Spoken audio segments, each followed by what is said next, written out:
There's never been a house party as wild as this one, and although people came for the beer and fun, they had no idea what mysteries the house had been hiding from them just hours before. Today, we're examining the case of Tyler Hadley and his outrageous summer 2011 house party. There is a lot to think about in this case. It's difficult not to view Tyler as a monster, given how vicious and heartless his crimes have been. It gets a little less clear, though, when you look at the mindset behind this case. Grab yourself a drink and let's dive in.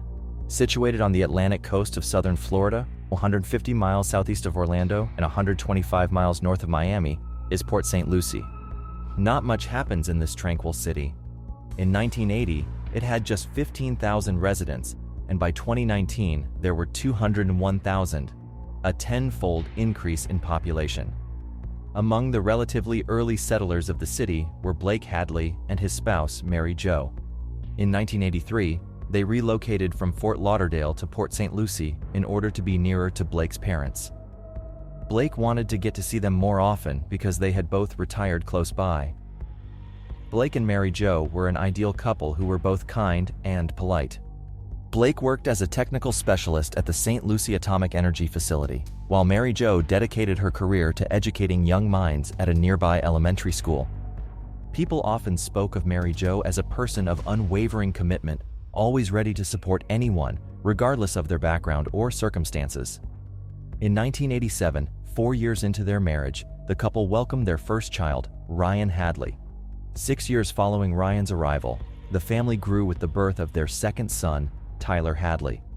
The Hadley household on the surface seemed like a picture-perfect family with a bright future. Both Tyler and Ryan were brought up in a seemingly happy environment. Ryan's upbringing continued on this joyful path, but for Tyler, the journey was quite different. During her adolescence and into adulthood, Mary Jo faced her own struggles with chronic mild depression.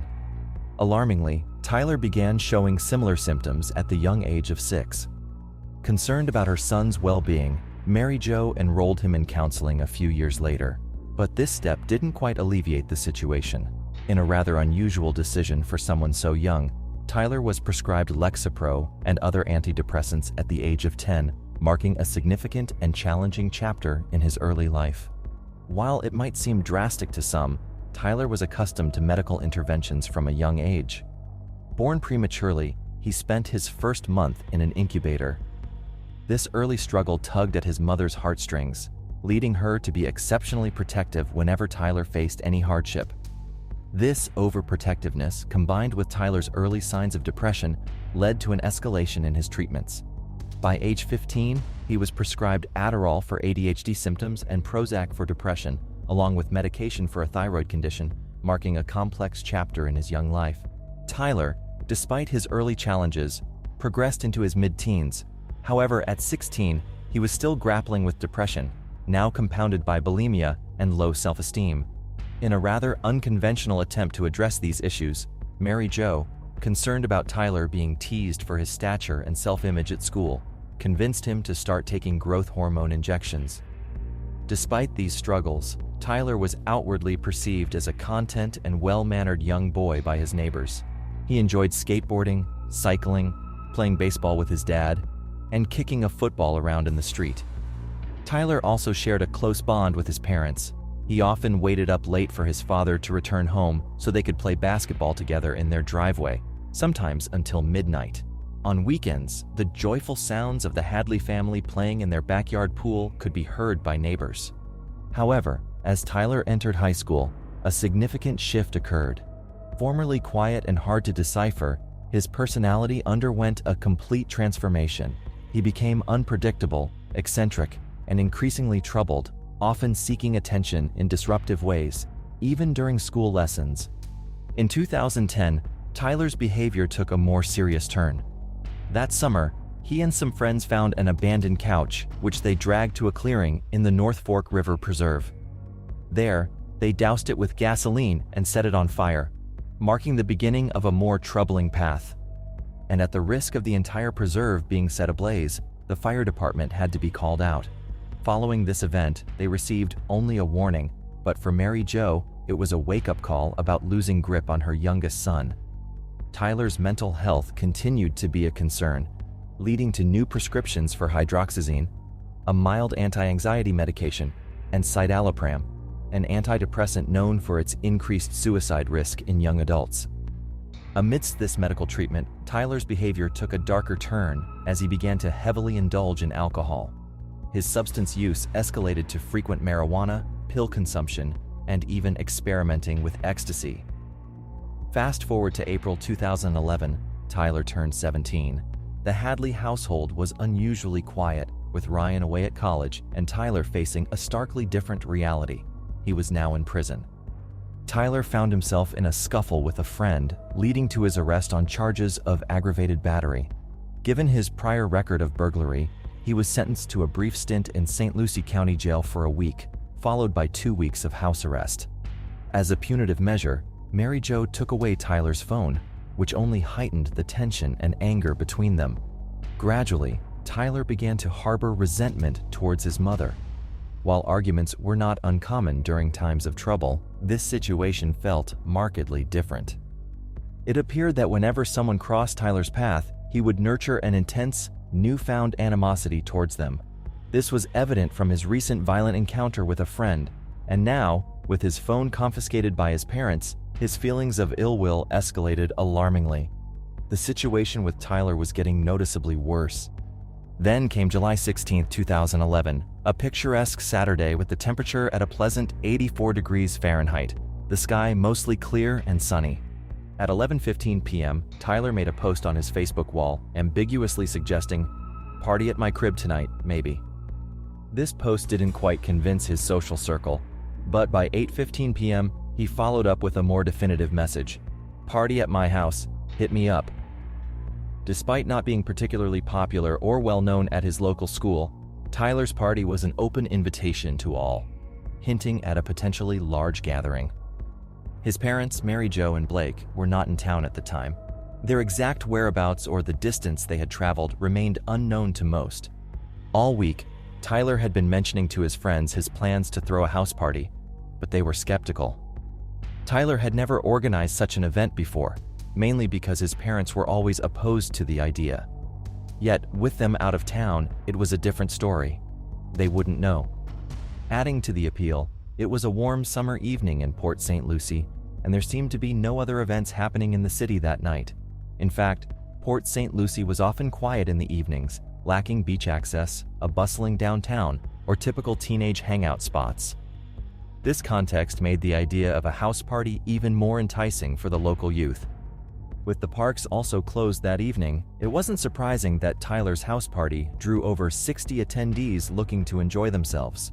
However, most of the partygoers didn't actually know Tyler. This lack of familiarity led to a carefree, reckless attitude towards the property. The house quickly became chaotic.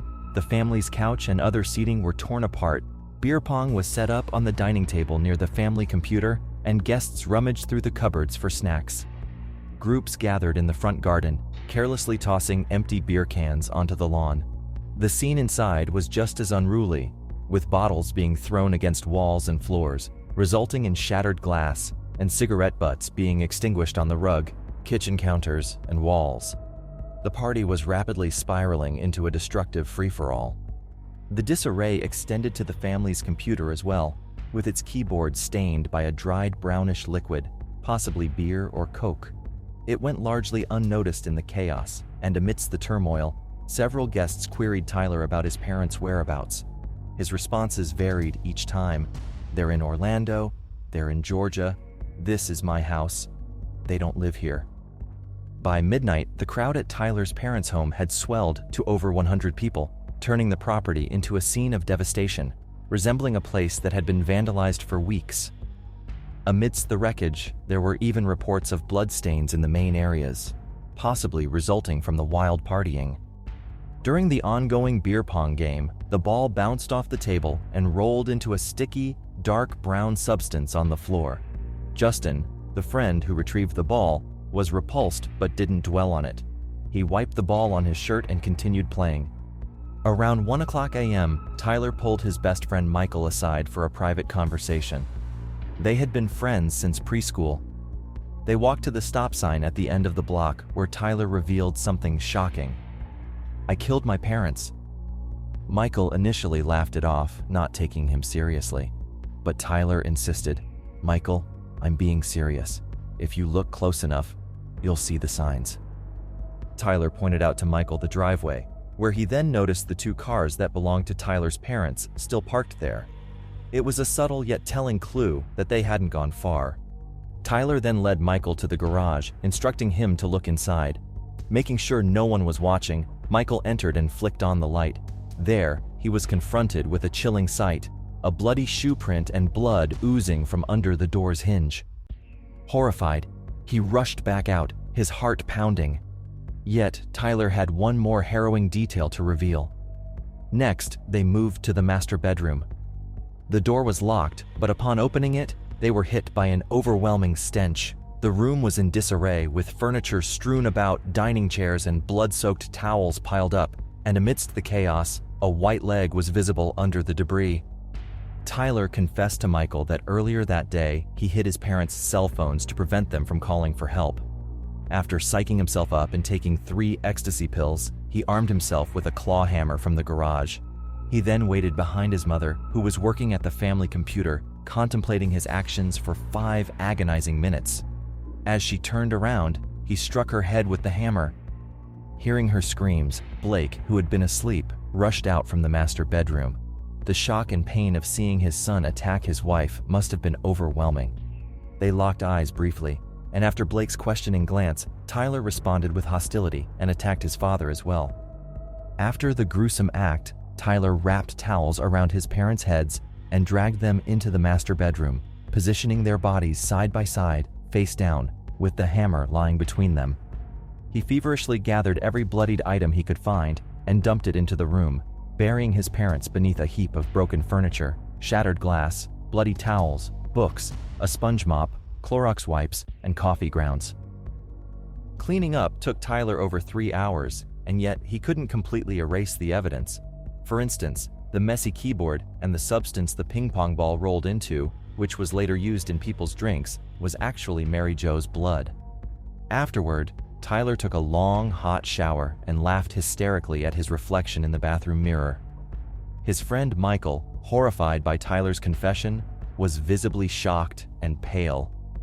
Sensing the gravity of the situation, Michael asked for a final photo with Tyler, knowing it would be their last time together. He then left the party. Despite the dark revelations, the party continued into the early hours, with Tyler still drinking and socializing with strangers. Over 50 people were still crammed inside the house. At 4:40 a.m., Tyler posted another message on Facebook, inviting more people. However, the party was abruptly ended 2 minutes later when the police, tipped off by Michael through Crime Stoppers, stormed in. The officers, guns drawn, found Tyler frantic, incoherent, and under the influence of drugs. As he was handcuffed in the driveway, the police made their way to the master bedroom. Ignoring Tyler's protests, they opened the door to discover the bodies of Blake and Mary Jo Hadley, beaten to death as Tyler had described. As the police searched the house, they found prescription bottles in Tyler's name for various medications. The news of Tyler's actions and subsequent arrest spread rapidly through Port St. Lucie, eventually reaching his brother Ryan, who now faced the devastating loss of his entire family. The police uncovered that on the night of the murders, Tyler had withdrawn over $5,000 using his parents' bank card. They learned from Tyler's friends that he had previously spoken about killing his parents and throwing a party with their bodies still in the house, but these remarks were never taken seriously, always dismissed as twisted jokes. On March 20, 2014, Tyler faced the final judgment in a Florida court for the murder of his parents. He was sentenced to life imprisonment without the possibility of parole. Due to Tyler being only 17 at the time of the murders, the death penalty was not considered as per state law. Consequently, he will spend the rest of his life behind bars, with no chance of freedom. The case raises intriguing questions, particularly about Tyler's mental health, which remained a topic of debate throughout his trial. Tyler's exposure to psychiatric medications began at a young age. At just 10 years old, he was prescribed Lexapro, an antidepressant designed to stabilize mood hormones. Over time, this escalated to a cocktail of SSRIs, stimulants, and even steroids, mixed with substances like alcohol and ecstasy. This combination profoundly affected his young brain, leading to a breakdown in his teens. While in no way excusing his actions, it prompts reflection on the extent of Tyler's control over his behavior given these factors. In a letter to a friend, Tyler expressed deep regret for his actions, attributing them to the influence of the drugs. He lamented the sudden shift from a normal teenage life to incarceration, overwhelmed by guilt and sorrow, even claiming that the devil influenced him during that period. However, his remorse was inconsistent, as evidenced by his boastful reference to himself as the hammer boy to fellow inmates shortly after the murders. An extremely eerie detail emerged during the case research: the appearance of Blake Hadley on Google Maps' historic street view, captured just 2 months before his tragic death at the hands of his son. This chilling reminder remains accessible online. If this video captured your interest, please don't forget to like it and subscribe if you haven't already. What are your thoughts on the Tyler Hadley case? Legally, he's been declared guilty, but what's your take on the potential influence of the various drugs and stimulants he was taking before the tragic incident? Do you think they played a role in his actions? Share your perspectives in the comments.